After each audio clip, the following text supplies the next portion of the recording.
Hello, I'm Jeff Paur, senior writer for RealTime Fantasy Sports, and welcome to another edition of the RealTime Fantasy Sports Show.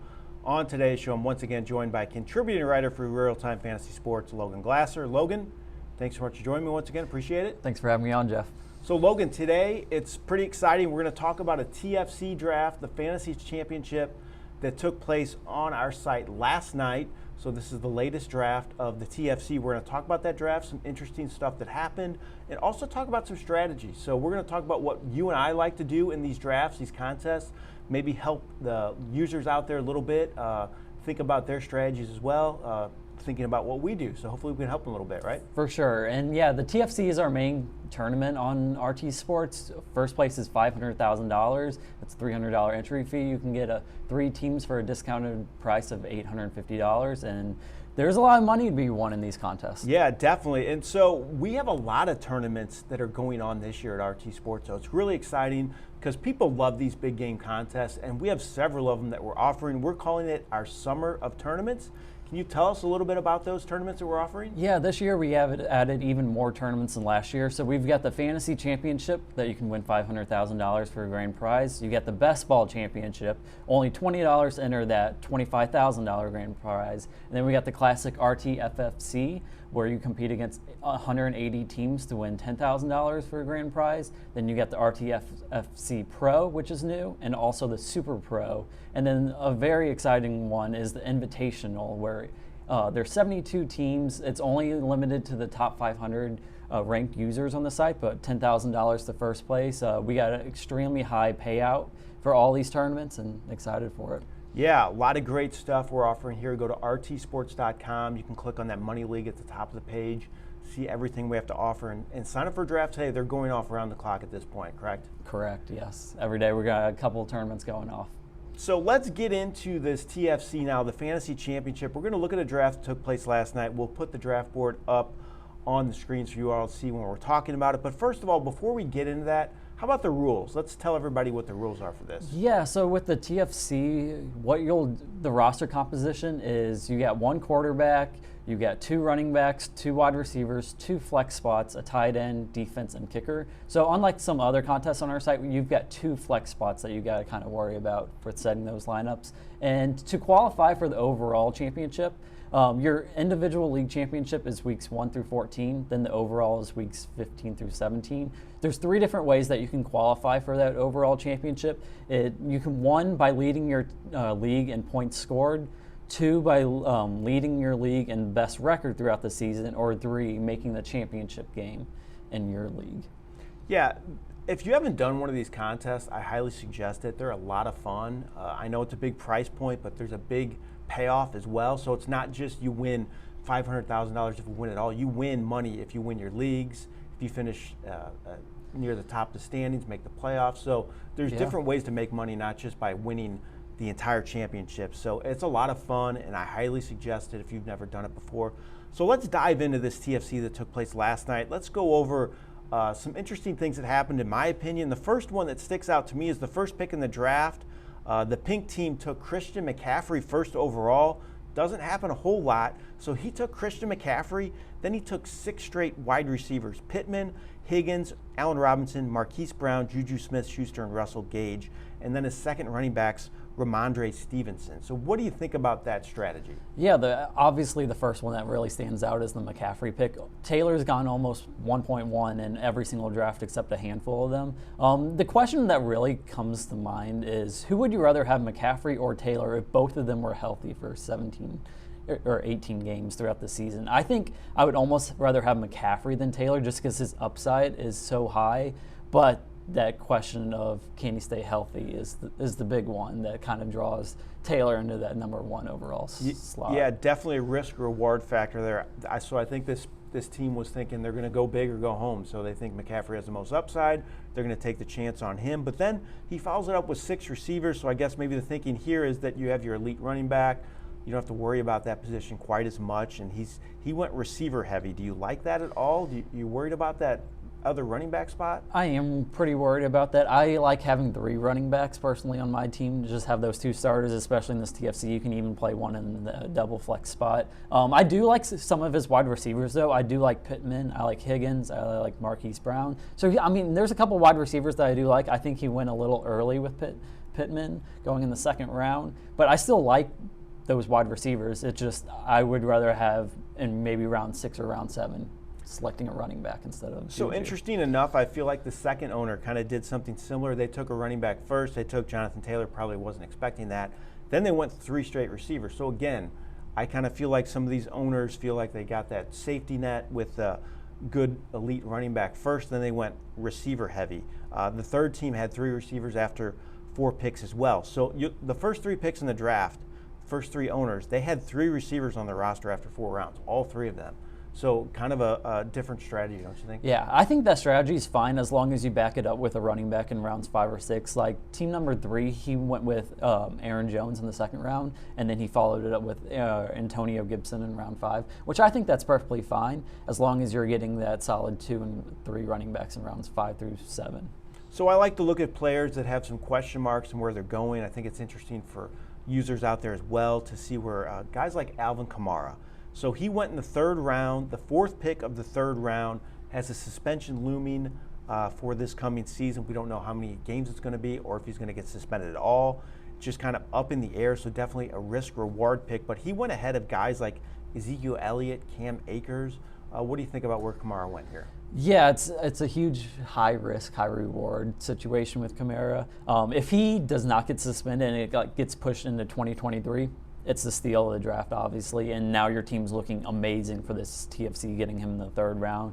But the problem is if he gets suspended for even 4 games or more, then your team's in trouble this year. So I think around maybe end of the 3rd round, early 4th round is where we've been really seeing Kamara go in these drafts, but it's obviously high risk. Are you going to take a player like him, or does it just depend where he lands? I think I'm fading Kamara this year just with so much uncertainty. I'd rather have a guy that we know that's going to be playing, such as James Conner, Elliott, ETN, and a couple picks later.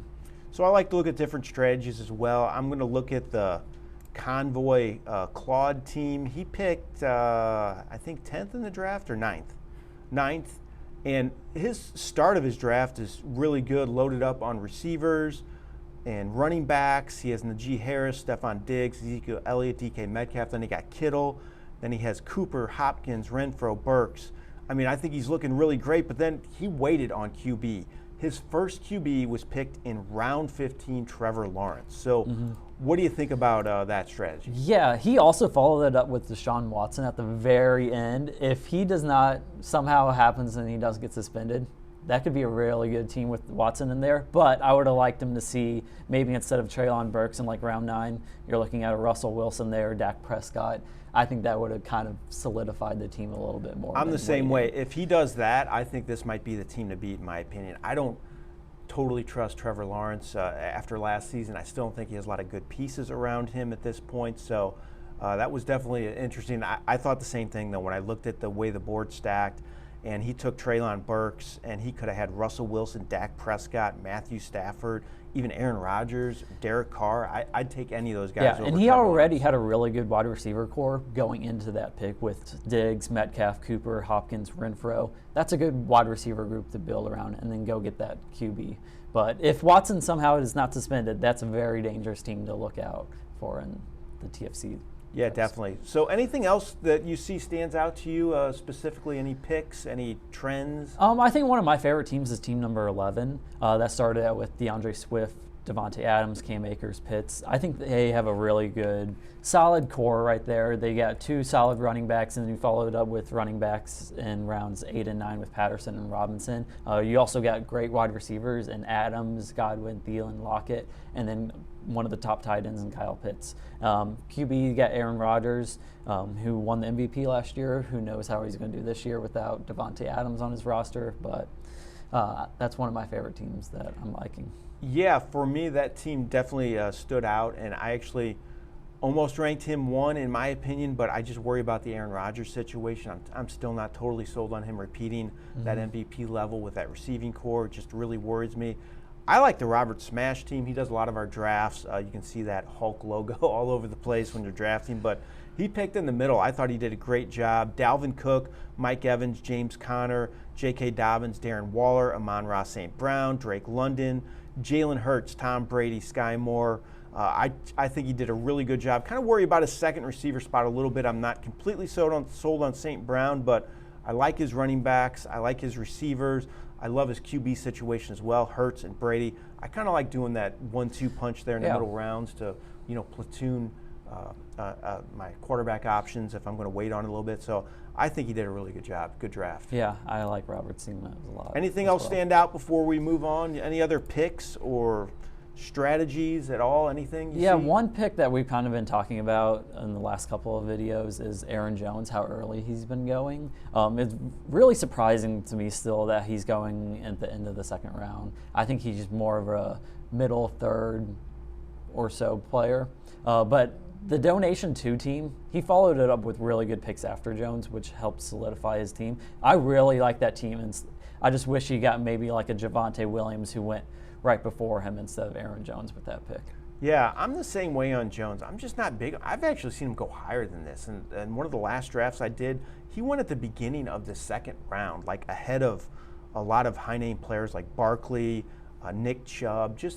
I don't get it because Jones has never been a huge receiving guy. I think that's the love of him right now for fantasy owners. They think he's going to rack up the receptions because Devontae Adams is gone. They have a lot of targets to give away, but he's never really done that in the past. He's never been a guy like Austin Eckler or even Jonathan Taylor or DeAndre Swift. He's never been that guy in the receiving option. And he's also going to be splitting kind of the backfield with A.J. Dillon. Yeah, I think Dillon could end up getting the goal line work because he's like Derrick Henry, young Derrick Henry. His thighs are ginormous. Have you seen those pictures of him? It's crazy, bigger than my head. It's crazy. That guy's a beast, and I think it could be a change in the guard there. So I'm like you. I'm fading Aaron Jones. So we talked about this draft now. We went over some of these picks. Let's talk about our strategy now, Logan. So what are we doing in these drafts to help us win? Anything that you like to do specifically? Yeah, there's a lot of different strategy in winning a tournament compared to a league by itself. With basically winning a tournament, you have to stack up those players. So, you're going to have, if you look at last year's roster, he won because he stacked Joe Burrow with Jamar Chase, and they went off weeks 15 through 17. I think you have to have a QB and a wide receiver on the same team to win first place in the TFC.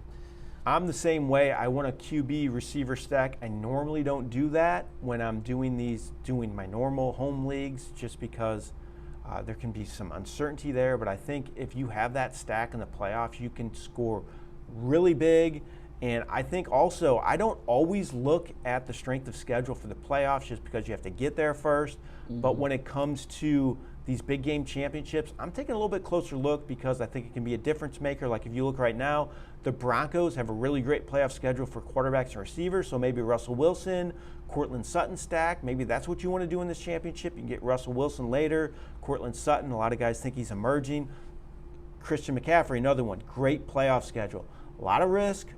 This guy just took him first overall in the draft. Maybe he saw this playoff schedule, loves it for Christian McCaffrey. Same way with the Jets running back Breece Hall. He has a very favorable schedule for the playoffs as well. So I'm taking a little closer look at the playoff schedule. I like the QB receiver stacks as well. Another thing I like to do in these drafts, Logan, is take a few more chances than normal than I would in the middle rounds. You have to find that breakout player, so maybe some guys that you have to, maybe reach a round or two early for, like a Brandon Ayuk I like a lot this year. I think he could have a breakout year. So target guys like that, move up in your draft. Maybe take them a round or two sooner and take some chances there. Anything else you like to do? Yeah, so with these TFC leagues, you're not looking to just win your league. You're looking to win it all and win that $500,000. Like what you said, you have to have a unique lineup with high upside. That is exactly what's needed. So maybe that Kamara pick is good for these TFC drafts, especially because you need to have that unique high upside. And if you're getting him in that third round, then. Similar to that, a guy I've been targeting I think is a great option in this TFC as well is DeAndre Hopkins, not Brandon Hopkins. He went in the 7th round of this draft, So normally I've been seeing him go 8 or 9, but still 7th round. This is a guy that could be a #1 receiver after week 6. So you can get him as your #3 if you can do well early in the draft, avoid injury, and have DeAndre Hopkins for the playoffs in the TFC. I mean, that's huge. He's on one of the teams that you mentioned that you really like. It's just that QB situation right there. But he's and their #4 wide receiver coming into this with that getting picked. Could pay off huge. And also, by just looking at this draft, I kind of do this anyway, but in the TFC, I'm definitely going to do this, I think, waiting on a quarterback, and I'm going to load up on running backs and receivers early just because that position's more uncertain. And you look at this draft that we just talked about. In round 10, the quarterbacks that went, Matthew Stafford, Dak Prescott, Russell Wilson in round 10. Yeah. I mean, why go early and use a 4th round, 3rd round pick on Josh Allen or Patrick Mahomes? Sure, they might score a few more points than Prescott and Russell Wilson, but still, overall, I think you can make up for that by getting a better receiver running back on your roster, especially since you're starting 2 flex players in this format as well. So for me, in this strategy, I'm definitely going to wait on a QB, especially after watching some of these drafts as well. Yeah, that 2 flex position, especially for the TFC, changes a lot. You have to have a much deeper roster. We also have, there's 20 roster spots also in these TFC leagues, so there's not as much waiver wire action going on. You're going to have a couple pickups throughout the season, but most of these players are already on teams, especially in these TFC drafts. So again, that's where I talked about taking chances. So take some chances on guys late, especially rookie receivers. There's always guys that emerge every year that we don't know about. That we don't think are going to do much and end up in good situations. So take some chances there as well. All right, Logan, anything else you want to add about TFC or strategy or anything? I'm just excited for football season to get underway and watch these TFC drafts fill up and watch all these drafts go off. Yeah, definitely. And you can see the ADPs and everything on our draft guide, free draft guide. freedraftguide.com is the URL for that. You can also get to it through our homepage at rtsports.com. We have the ADPs for the TFC, for the best ball, for PPR leagues, everything. So you can see where these players are going as well. Just not look at this draft board. You can see how people are drafting also. So I think that's a very helpful tool for everybody out there. For sure. All right, Logan, thanks again for joining me. Really appreciate it. Yeah, thanks for having me on, Jeff. We're going to examine more of these drafts going forward. I think they're a lot of fun to look at and a great tool for all our users out there. So we're going to keep doing that, and we're going to keep bringing you this great content here at RealTime Fantasy Sports. This has been Jeff Paur for RealTime Fantasy Sports. And this has been Logan Glaser from RealTime Fantasy Sports. Have a great day, everyone.